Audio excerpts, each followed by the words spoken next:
Sir Randy po. Sir, may kukunin daw ako manok.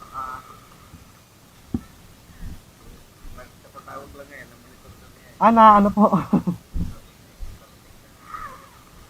Sabi ko, unahin mo na yung padala. Okay. Meron pa sir isa.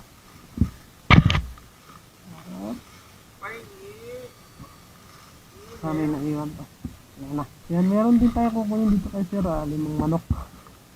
Papunta na ang Pulilan. Nakuha natin yung manok. Bali 5 pirasong manok. 5 bayong.